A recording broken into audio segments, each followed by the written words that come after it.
The baby's scream broke the silence first. Then came the crash. The expensive vase hit the floor with a loud, deafening sound. Amara Washington's world shatters with it. The other cleaners scatter like roaches when the lights flip on, but she can't move, can't breathe, because those footsteps echoing down the hallway belong to him. The man whose floor no one disturbs, the man whose name is whispered like a curse, and he's coming. Hey lovelies, welcome to the channel. Please like and subscribe. Amara's hands won't stop shaking as she stares at the wreckage scattered across the 42nd floor hallway. 18 months in Seoul. 18 months of keeping her head down, of being invisible. And now this. The decorative vase, some priceless ceramic thing that probably cost more than she'd make in 5 years, lies in pieces at her feet. And her daughter Zuri is still wailing against her back, little body writhing in the carrier. "You stupid girl." Mrs. Kim's voice cuts through the chaos, sharp and panicked. The supervisor's face has gone the color of old paper, her eyes wide with something that looks like genuine terror. "Do you know whose floor this is?" The words come out in broken English, each syllable dripping with disbelief. "Do you know who lives here?" Amara knows. Everyone knows. The 42nd floor of Seoul's most exclusive building belongs to Kang Min-jun, and that's all anyone will say about him. The security guards won't meet your eyes if you mention his name. The other cleaners cross themselves when they walk past his door. Even Mrs. Kim, who yells at everyone about everything, goes quiet when discussing the cleaning schedule for this floor. And Amara just destroyed something that belonged to him. The elevator dings, and Mrs. Kim's face drains of what little color remained. She backs away from Amara like she's contagious, like whatever's about to happen might spread. If he comes out, her voice drops to a terrified whisper, "You're finished. We all are." But it's too late for warnings. The elevator doors slide open with a soft hydraulic hiss, and Amara hears them. Heavy footsteps, measured, unhurried. The kind of walk that belongs to someone who has never had to rush because the world waits for them. Each footfall against the marble sounds like a countdown, and Amara clutches Zuri tighter, her heart slamming against her ribs so hard she thinks it might crack them. This is it. She's going to lose everything. Her job, her visa, her life in Seoul. They'll deport her back to Atlanta with nothing, and her mother will give her that look. The one that says, "I told you so," without saying a word. The one that says, "You can't make it on your own. You never could."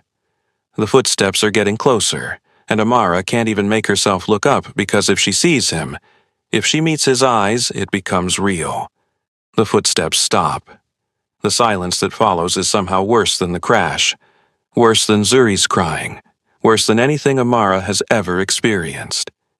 It's the kind of silence that presses against your eardrums, that makes you aware of your own breathing, your own heartbeat, your own existence in a way that feels like a mistake.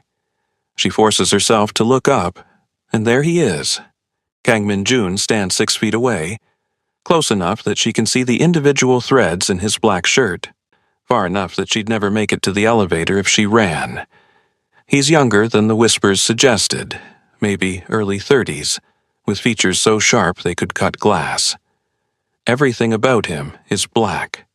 Black slacks that probably cost more than her monthly rent, black shirt with the sleeves rolled up to reveal forearms covered in intricate tattoos that writhe like living things in the hallway light. But it's his eyes that freeze her in place. Dark, bottomless, the kind of eyes that have seen things that would break normal people. He doesn't yell, doesn't curse, doesn't even look particularly angry. He simply studies the shattered vase with the detached interest of someone examining a mildly curious insect, head tilted slightly to one side. Then his gaze lifts to Amara, and the weight of it nearly drives her to her knees. It's not hatred in those eyes. It's something colder, more clinical, like he's calculating exactly how much trouble she's worth. "Who are you?" His English is perfect, almost accentless, which somehow makes everything worse. His voice is quiet, controlled. The kind of quiet that comes before violence, the kind that makes you wish he would just scream instead. Mrs. Kim practically throws herself at the floor, bowing so deeply her forehead nearly touches the marble. "Sir, please, she is new. She doesn't understand the rules. She doesn't know. I asked her." He doesn't raise his voice, doesn't even look at Mrs. Kim. He doesn't need to. The supervisor's mouth snaps shut immediately, and she stays bent at that painful angle, trembling. Amara's mouth has gone completely dry, tongue sticking to the roof of her mouth like sandpaper.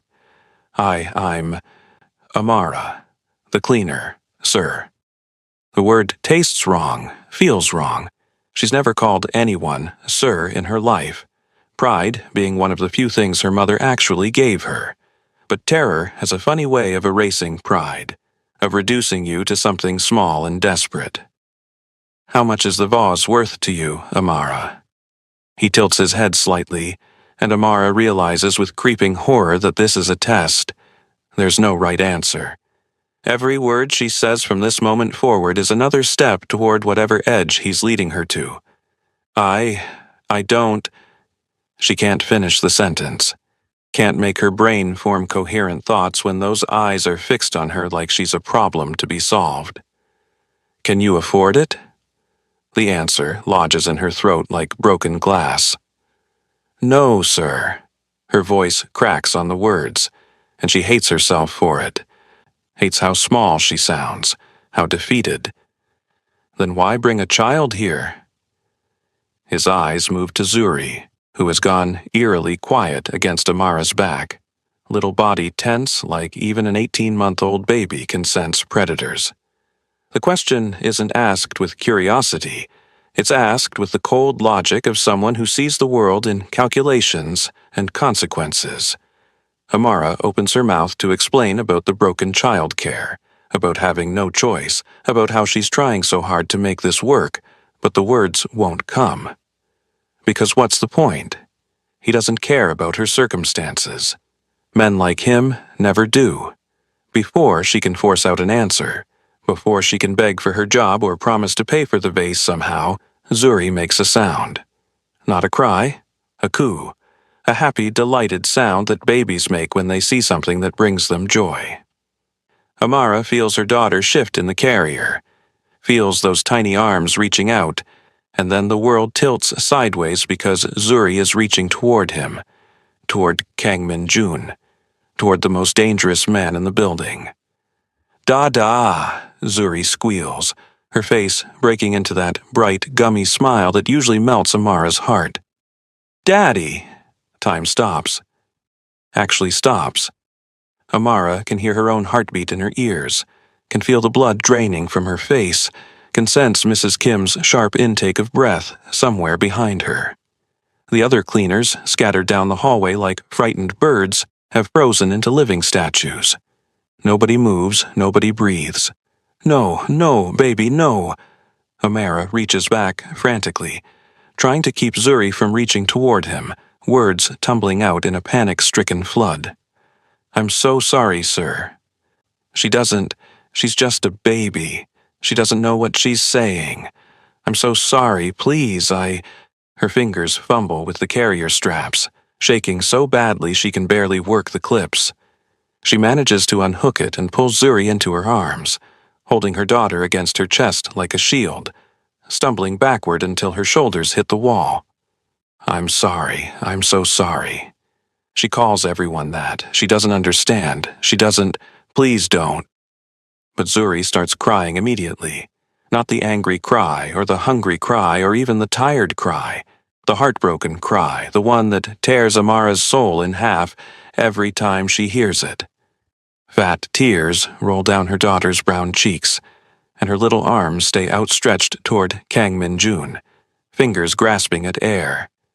"Da-da, Daddy," she wails, struggling against Amara's grip with surprising strength. Little body twisting and writhing. Amara is shaking so hard she can barely hold on. I'm so sorry, sir, please." She's stuttering, stammering. her words breaking apart like the vase on the floor. I didn't mean she doesn't understand. I'll go. I'll leave right and now. I'm... Daddy! Zuri screams, the sound echoing off the marble walls, off the high ceilings, bouncing back at them from every direction until it feels like the whole building is full of her daughter's cries. And then Amara sees it happen. Something shifts in Kang Min-jun's face. It's fast, so fast she almost misses it. But it's there. Not anger, not disgust, something else entirely. Something raw and unguarded and almost human flashes across his features for just a second before his mask slams back into place. His jaw tightens. His eyes go distant. And then his hand moves before Amara can process what's happening. Give her to me. The words are quiet, too quiet, like he's barely holding something back. Amara's brain short-circuits. What? The child. His eyes haven't left Zuri's face. Give her to me. It's not a request. It's not even a command. It's a statement of fact, like he's informing her of something that's already happened, already been decided by forces beyond her control. Every cell in Amara's body screams at her to run. Maternal instinct floods her system with enough adrenaline to lift a car, to fight off a bear, to do whatever it takes to protect her baby. But there's nowhere to run. The elevator is behind him. The emergency stairs are too far. And Zuri is still crying, still reaching, and the way he's looking at her daughter, the way his eyes have softened just slightly at the corners, the way his shoulders have dropped half an inch. With trembling hands that don't feel like they belong to her anymore, Amara extends Zuri toward him. It's the hardest thing she's ever done. Every instinct she has is screaming in protest, and she's already mentally calculating how fast she can grab Zuri back if this goes wrong. If he hurts her, if... The moment Kang Min-jun's hands close around Zuri's small body, the crying stops. Just stops. Like someone flipped a switch. Zuri curls into his chest like she's been doing it her whole life, like those arms were made to hold her. Her tiny fist clutches his black shirt, wrinkling the expensive fabric, and she makes a contented sound that Amara has only heard during afternoon naps. That soft little sigh that means everything is right in her small world. The hallway is silent except for Zuri's soft breathing and the distant hum of the building's ventilation system. Mrs. Kim is still frozen in her bow. The other cleaners haven't moved. Nobody dares. Kang Min-jun stands there, this man who, according to whispers, has killed people with his bare hands, holding an 18-month-old baby with a gentleness that seems impossible. His large hands support her easily, one under her bottom, one on her back, like he's done this before, like he knows exactly how to hold a child this age. His eyes are fixed on Zuri's face with an intensity that makes Amara's chest physically ache, like something inside her is being squeezed by an invisible fist. He doesn't explain, doesn't speak, doesn't acknowledge anyone else in the hallway. He just stands there, and Amara watches something in him that was locked tight, crack open, just enough to bleed. His thumb moves almost unconsciously, stroking Zuri's back in small circles. His breathing has changed, deeper, slower, like he's trying to memorize this moment. And his eyes, those cold, bottomless eyes that made Amara want to disappear, have gone soft in a way that transforms his entire face. Zuri yawns, tiny mouth opening wide, and snuggles deeper into his chest. Her eyelids are already drooping, dark lashes fluttering against her cheeks. She's falling asleep. On him, on Kang Min-jun, the man whose name people won't say above a whisper. Sir, Amara's voice comes out barely above a whisper. She doesn't know what she's asking for. Her daughter back, an explanation, permission to leave, permission to stay. But he doesn't respond, doesn't even look at her. His entire world has narrowed to the baby sleeping against his chest, and Amara realizes with creeping certainty that whatever just happened, whatever door just opened, She's not getting her daughter back anytime soon. The question that should terrify her, why is he doing this, is slowly being replaced by another, more unsettling question. Why does he look like he's holding something he lost? Her mind starts forming questions she doesn't want to ask. Why does her daughter, her mixed-race, chubby-cheeked, always happy daughter, look at this dangerous man and see her father? The elevator dings again, making everyone jump. Heavy footsteps emerge, more than one person this time. Amara catches a glimpse of men in dark suits, earpieces, the kind of security that doesn't work for buildings. And her blood goes cold all over again because this is getting worse. This is escalating into something she can't control. But Kang Min-jun raises one hand, just slightly, barely a movement, and the security team freezes at the elevator. They don't speak, don't approach. They just stand there, waiting, and Amara realizes that his power isn't just about violence or money. It's about absolute authority, the kind that doesn't need to be voiced. He finally speaks, and his voice is different now.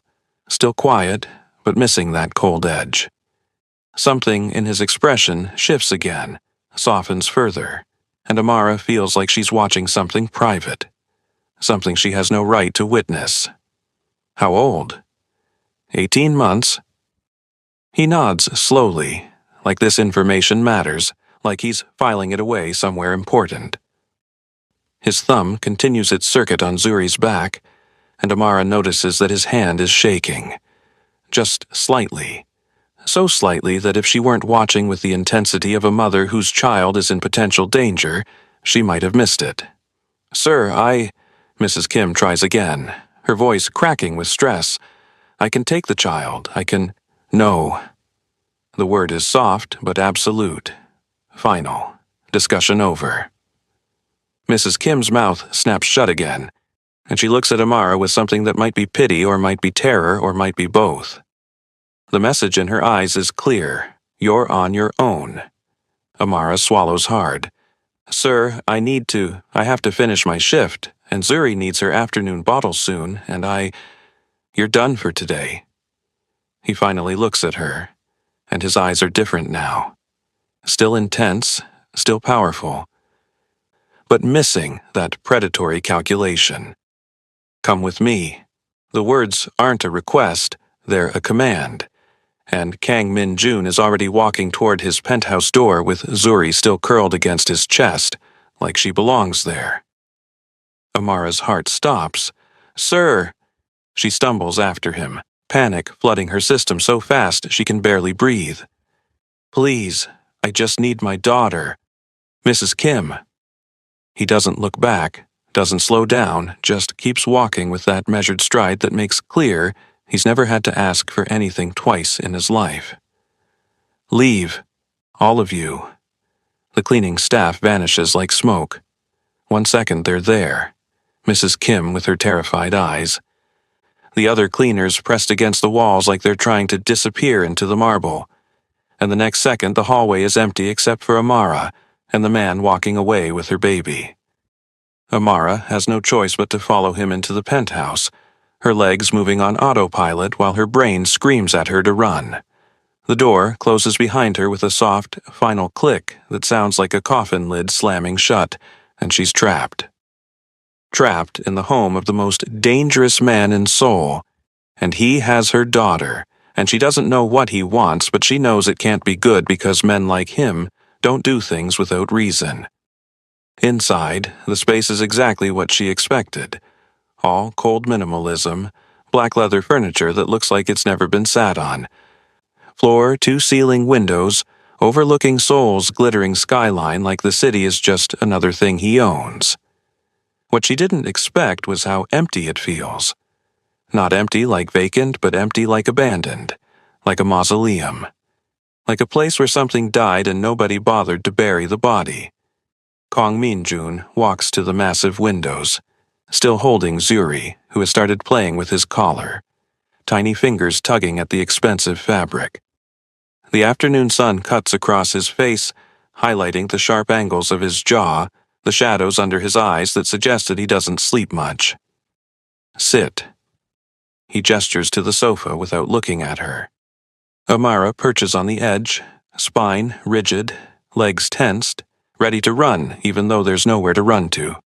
"Sir, please, I don't understand what's happening. Where is the father?"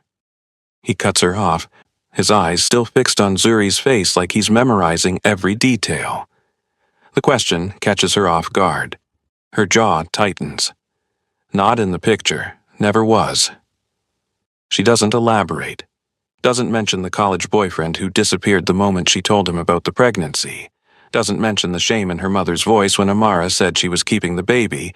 Doesn't mention any of it because this man doesn't deserve her life story. He nods slowly, like this confirms something he already suspected. "Why are you in Seoul?" I needed work, fresh start. My Korean isn't great, so cleaning was..." She trails off, realizing how pathetic it sounds. Why is she explaining her life to him? Why is she answering these questions like he has a right to ask them? "You have a visa?" His tone shifts slightly, still quiet. But now there's an edge of something that might be concern, or might be calculation.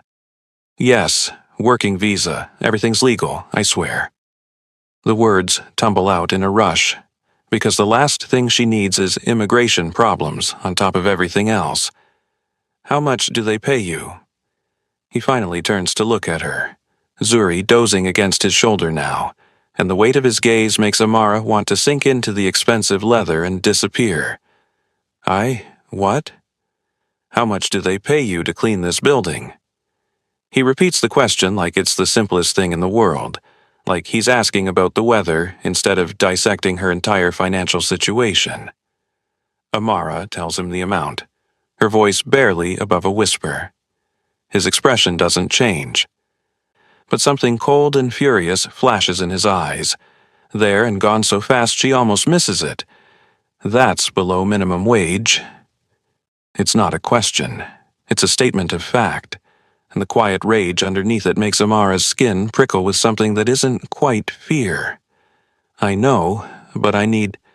Where do you live?" He cuts her off again, and Amara is starting to understand that this is how he operates. Quick, efficient, extracting information like he's conducting an interrogation. "Goshiwon, near Gangnam Station." She doesn't mention that it's barely bigger than a closet, that she and Zuri share a single mat on the floor, that the walls are so thin she can hear her neighbors breathing at night. She doesn't mention that she cries sometimes when Zuri is asleep, wondering what the hell she's doing, how she ended up here, whether she made a mistake coming to Seoul at all. He's quiet for a long moment watching Zuri sleep, his thumb moving in small circles on her back in a gesture so unconsciously tender it makes Amara's chest ache. When he speaks again, his voice is softer than she's heard it, softer than she thought possible from a man whose reputation is built on violence. "What's her name?" "Zuri. It means beautiful in Swahili." The words come out gentler than she intended, because talking about her daughter always makes her soft, always reminds her why she keeps going even when everything feels impossible. "Zuri." He repeats it, testing the syllables and something in the way he says it, with careful pronunciation, with respect, with something that almost sounds like reverence, makes Amara's eyes burn with unexpected tears. She blinks them back hard, refusing to cry in front of this man, refusing to show weakness. He looks at Amara then, really looks at her for the first time since she walked into his apartment, and his eyes aren't empty anymore. They're full of something complicated and painful, something that looks like grief wrapped around a core of determination. And then he asks a question that changes everything. "Do you believe in fate, Amara?" The question hangs in the air between them like a test, like a bridge that will either hold or collapse under the weight of whatever comes next. Amara doesn't know how to answer, because she stopped believing in fate the moment she realized she was pregnant and alone, the moment she understood that the universe doesn't care about fairness or justice or happy endings. But before she can answer, he continues, and his next words reshape her entire world. "I need someone I can trust in my home." Kang Min Jun says it like he's discussing the weather, like he's not offering to completely transform her life.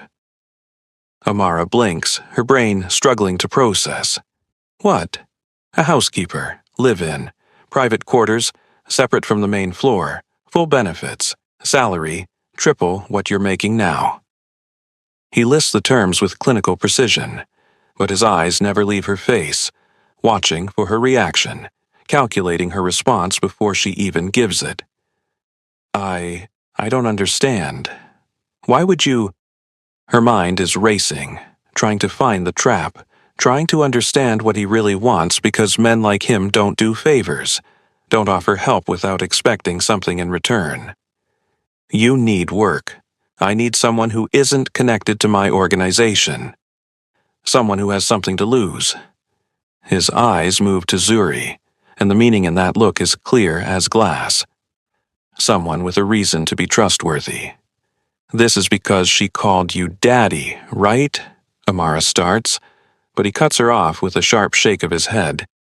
This is because you're clearly overqualified to be scrubbing floors for criminals who underpay you. His voice hardens, taking on an edge that reminds her exactly who she's talking to. The building management is connected to a rival group. You didn't know that, did you? Amara's blood runs cold. No. The word comes out strangled because she didn't know, had no idea she was caught in the middle of something dangerous, that she was working for people who might use her as leverage or worse. You would have been used eventually. Leverage, message delivery, or worse. He adjusts his hold on Zuri, who stirs but doesn't wake, and the protective way he shifts her higher against his shoulder makes something in Amara's chest twist painfully. This is a better option. You don't even know me. It's a weak protest, and they both know it, but Amara says it anyway because she needs to understand, needs to make sense of why this is happening. I know enough. You're alone in a foreign country, raising a child, doing whatever it takes to survive. You're not stupid. You learned enough Korean to get by. You're desperate, but not reckless, or you wouldn't have lasted this long. He pauses, and when he speaks again, his voice drops to something almost gentle. And your daughter trusts me. That last part lands like a stone in her chest, heavy and undeniable. Because Zuri does trust him. Trusted him immediately and completely in a way that should be impossible. And Amara has learned over 18 months of motherhood to trust her daughter's instincts. I can't just move into a Mafia boss's apartment. The words sound ridiculous, even as she says them, like dialogue from a bad movie. But it's the truth, and she needs to say it out loud. You can't afford not to. He says it simply, stating a fact, not being cruel, but not softening the reality either. Unless you have other prospects I'm unaware of. Amara looks at Zuri, sleeping peacefully against this dangerous man's shoulder, and feels the weight of every impossible choice she's made since the moment she saw those 2 pink lines on the pregnancy test 3 years ago. Every decision that led her here, to this moment, to this apartment, to this man who is offering her a lifeline but might also be offering her a noose. What would I have to do? Her voice is steadier than she feels, but she needs to know, needs to understand exactly what she's agreeing to before she makes a decision that will change everything. Clean, cook occasionally, maintain privacy about what you see and hear. Don't ask questions about my business. He moves toward her, and she forces herself not to flinch, forces herself to hold her ground, even though every instinct is screaming at her to run. In return, your own apartment within this penthouse, full kitchen access, childcare stipend, health care, salary deposited weekly, no deportation threats, no sleeping in rooms the size of coffins. He extends Zuri toward her, and Amara takes her daughter back, feeling the familiar weight settle against her chest, feeling Zuri's heartbeat against her own. Her baby is warm and soft and safe, and that's all that matters. That's all that's ever mattered. You have until tomorrow morning to decide, Kang Min-jun says, already moving toward the door to show her out, the conversation clearly over in his mind. Mrs. Kim will have my contact information. And if I say no, Amara needs to know. Needs to understand if she's really being given a choice or if this is just an illusion of choice. Then you leave, and we never speak again. The vase is forgotten. He opens the door, and the hallway beyond looks impossibly bright after the dim elegance of his apartment. But we both know you won't say no, Amara. You can't afford to. He's right. God help her. He's right, and they both know it. She can't afford to say no. Can't afford to walk away from triple the salary, from health care, from a real apartment instead of a closet with a shared bathroom down the hall. Can't afford to turn down the chance to give Zuri something better, something safe, something stable. As Amara rides the elevator back down, Zuri wakes up and immediately starts fussing, little body twisting in her arms, reaching back toward the 42nd floor with grasping hands. "Daddy," she whimpers, and the word hits Amara like a physical blow. She closes her eyes and tries not to think about the expression she saw on Kang Min-jun's face when he held her daughter, like he was holding something precious that had been ripped from his hands long ago. Tries not to wonder what he lost, tries not to care, but she does care, already cares more than she should. And that terrifies her more than anything else. 3 weeks later, living with Kang Min-jun is nothing like Amara expected. She thought it would be tense, awkward, dangerous, thought she'd be walking on eggshells, constantly afraid of making a mistake, constantly aware that one wrong move could get her fired or worse. But it's not like that at all. He's almost never home during the day. When he is, he's terrifyingly controlled. Quiet footsteps that she only hears because she's listening for them. Soft-spoken commands that are never repeated. Everything meticulously organized in a way that speaks of military discipline or obsessive control. He doesn't make messes, doesn't raise his voice, doesn't leave traces of himself anywhere except the faint scent of his cologne, and the suit jackets hung in the closet with mathematical precision. The only signs that he's dangerous are the men who sometimes come to meet him in his office. She's learned not to go near that room, learned to recognize the sound of certain footsteps that mean she should take Zuri to their private quarters and stay there until she hears the elevator leave. And the way everyone who calls him speaks with barely concealed fear, voices dropping to whispers, words chosen carefully like they're diffusing bombs. But with Zuri, something shifts. Something fundamental changes in him the moment her daughter is in the room. It starts small. The second morning after they move in, Amara finds Kang Min-jun sitting on the floor of the living room. This man, who wears suits that cost more than her entire wardrobe, sitting cross-legged on the hardwood floor, letting Zuri stack blocks on his leg. He doesn't smile, but his eyes soften in a way she's never seen, softening like ice melting in spring sun, and his hands are gentle as he steadies the tower when it wobbles. When Zuri gets frustrated and knocks the blocks over with an angry squeal, he simply helps her rebuild. Doesn't get annoyed, doesn't walk away, just patiently stacks the blocks again while she watches with serious concentration. "You don't have to," Amara starts, feeling guilty that he's wasting his time, that he's sitting on the floor playing with a toddler when he probably has important things to do. "I know," he says quietly, and doesn't stop building. By the end of the first week, it becomes routine.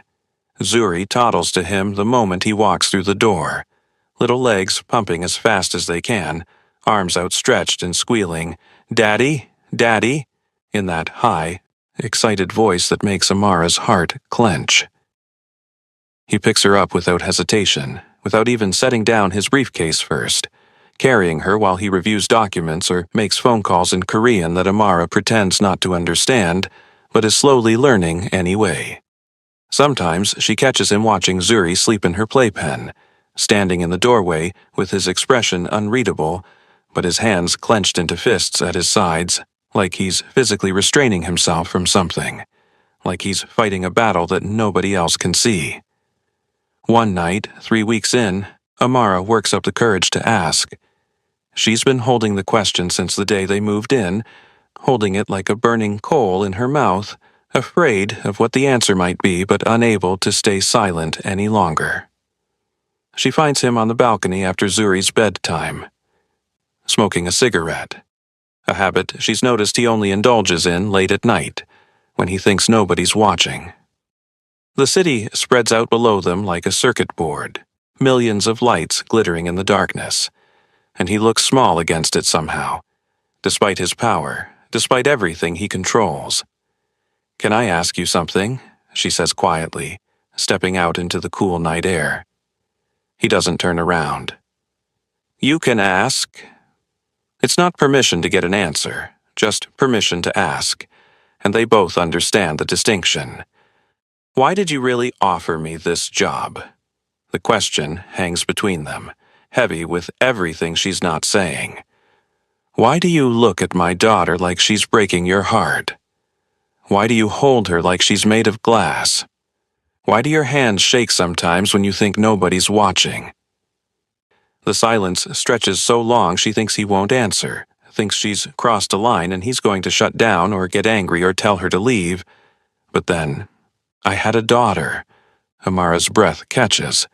The words are simple, past tense, and they explain everything and nothing all at once. "She would have been 3 years old next month. My wife went into labor early. Complications." His voice is flat, emotionless. The kind of flat that comes from telling a story you've told yourself so many times it's lost all meaning, but his hands tremble slightly as he takes another drag. "They tried to save them both. By the time I got to the hospital, they were already gone." "I'm so sorry," Amara whispers, and the words feel inadequate, feel like trying to fill an ocean with a teaspoon. Her name was going to be Ji-woo. "We had the nursery ready. Paint was still wet on the walls. I was supposed to be there, but I was—" He stops, jaw tight enough that Amara can see the muscle jumping. "I was handling business. Thought I had time. That's not your fault." She steps closer, driven by instinct, by the need to comfort even though she knows it won't help. "Isn't it?" He finally looks at her, and the grief in his eyes is devastating, raw and bleeding like a fresh wound, even though it's been years. "I built an empire on violence, made enemies who would have used them as leverage. Maybe it's better they never—" His voice cracks, just barely, just enough to reveal the man underneath the monster. "Maybe they're safer gone." Amara steps closer without thinking, close enough that she can smell the cigarette smoke and his cologne and something underneath that's just him. "Don't say that. Don't ever say that." "Why?"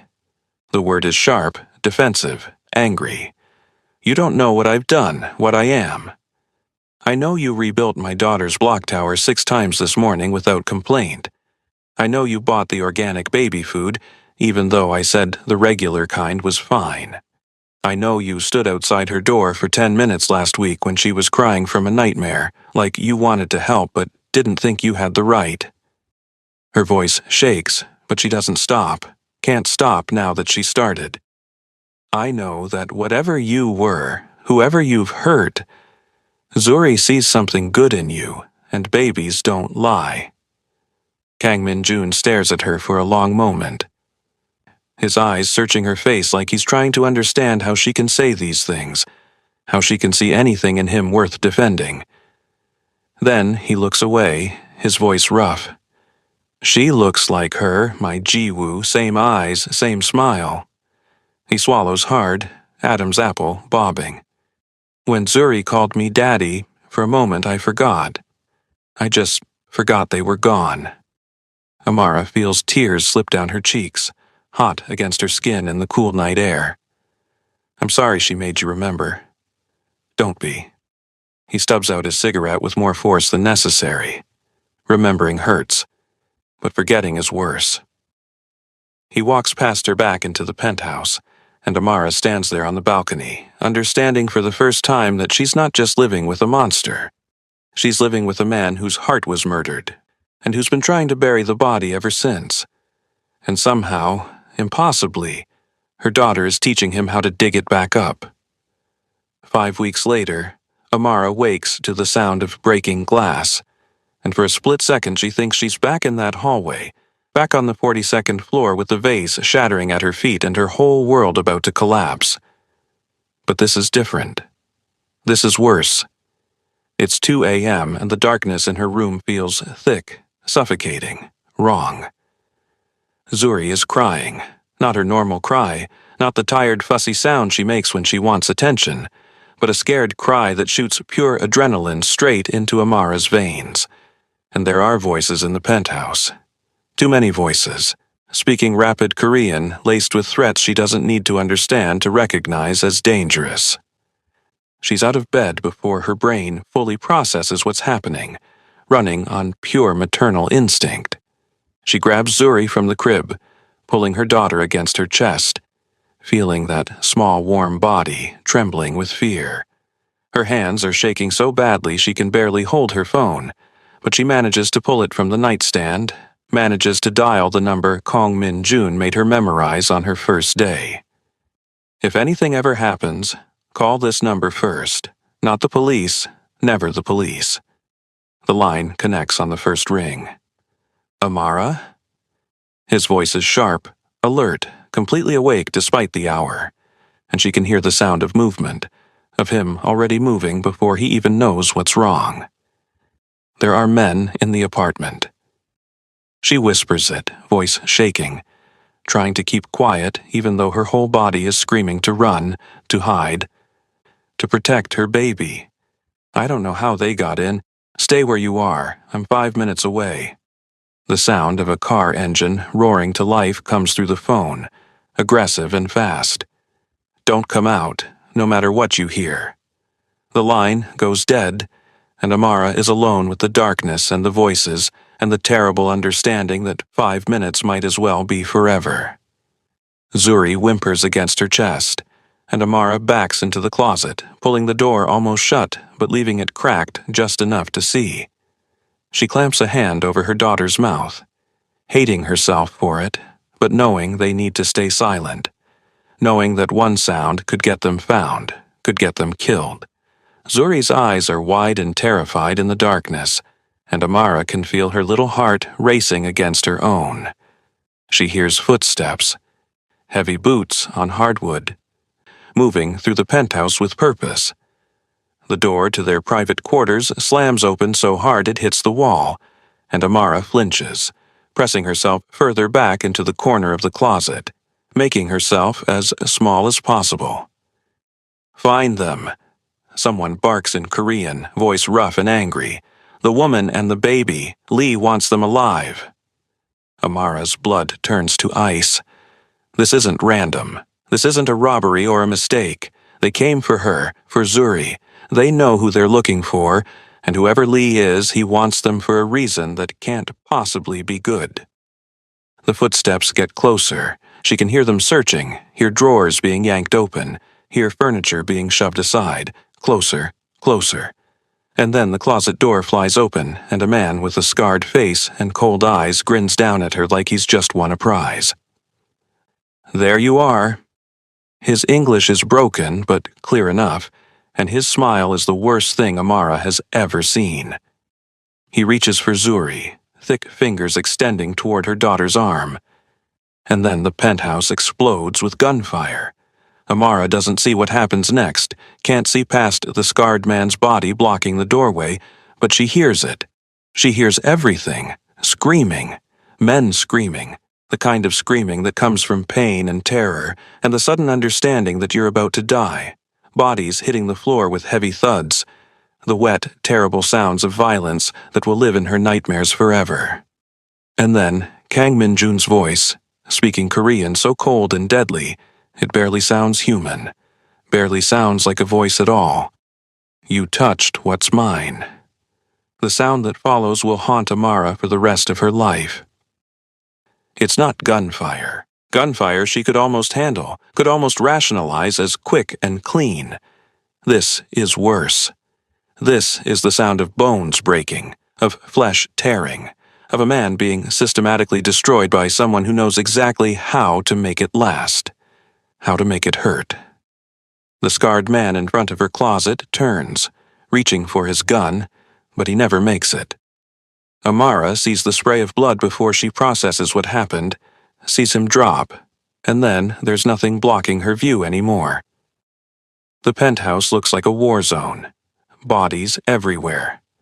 Blood on the walls, on the floor, on the windows that overlook Seoul's glittering lights. And in the center of it all stands Kong Min-jun, covered in blood that isn't his own, breathing hard, eyes empty of everything except violence. When silence finally falls, heavy, terrible silence that presses against Amara's eardrums like physical weight, Kong Min-jun appears in the doorway of the closet. He's covered in blood, splattered across his face, his hands, his chest. His knuckles are split and bleeding. There's a cut above his eyebrow that's dripping into his eye. And his expression is completely, utterly empty, like he's somewhere else entirely, like the man she knows has left his body and something else has taken his place. Then he sees Amara and Zuri huddled in the closet, and something human flickers back into his face. Something breaks through the emptiness, cracks through the violence, and suddenly he's not a monster anymore. He's just a man who's terrified of what he might have lost. "Are you hurt?" His voice is hoarse, raw, like he's been screaming, even though she never heard him make a sound. Amara shakes her head, unable to speak. Unable to do anything except hold Zuri tighter and stare at the blood and try not to think about what he just did, what he's capable of, what she's living with. He kneels down slowly, carefully, like he's approaching a wounded animal, like he's afraid any sudden movement will send her running. His hands are shaking. She can see them trembling even in the darkness. And there's something in his eyes that looks like fear. Actual fear. "Give her to me." Amara should be terrified. She just heard him kill at least 4 men. Heard it in graphic, brutal detail. Heard him break them apart with his bare hands. Should be running. Should be grabbing Zuri and getting as far away as possible from this man, this monster, this killer. But when she looks into his eyes, all she sees is the same man who rebuilt block towers and bought organic baby food and stood outside Zuri's door when she had nightmares because he wanted to comfort her but didn't think he had the right. She places Zuri into his arms, and the moment his hands close around her daughter, something in his face just breaks. His eyes close. His jaw clenches. His shoulders shake with something that might be relief, or might be grief, or might be both. Zuri, who witnessed none of the violence but felt all of the fear, who was crying just moments ago, looks up at Kong Min-jun's blood-splattered face with those big, dark eyes. She reaches up, pressing her tiny hand against his cheek, right over the cut above his eyebrow, and the gesture is so gentle, so trusting, that Amara feels tears burning in her eyes. "Daddy," Zuri says it softly. Not a question, not a plea. A statement, a fact, an acceptance of something fundamental and unchangeable. Kang Min-jun closes his eyes, and for the first time since Amara has known him, tears slip down his face, cutting clean tracks through the blood. His arms tighten around Zuri, holding her like she's the only thing keeping him anchored to the world, like without her weight against his chest he might just float away into the violence and never come back. "I won't let anything happen to you." He whispers it against Zuri's hair, his voice breaking on the words. "Either of you, I swear it." And Amara, watching this man, this killer, this monster, this broken father who lost everything and is desperately trying not to lose it again, realizes something that should terrify her but doesn't. She believes him. God help her. She believes every word. 6 months later, the penthouse has changed in ways that would have seemed impossible that first day when Amara walked in holding a crying baby and facing down the most dangerous man in Seoul. There are toys in the living room now. Colorful blocks and stuffed animals and a plastic tea set that Zuri insists on using for tea parties every afternoon. Kang Min-jun pretends to trip over them sometimes, makes a show of being annoyed, but he never actually moves them, never suggests putting them away. The chaos seems to bring him some kind of peace that his previous perfect order never did. The second bedroom has been converted into a proper nursery. Not because Amara asked, but because he insisted. He spent 3 weeks getting it perfect, consulting with designers, ordering furniture, painting the walls himself because he said the color the painters used wasn't quite right.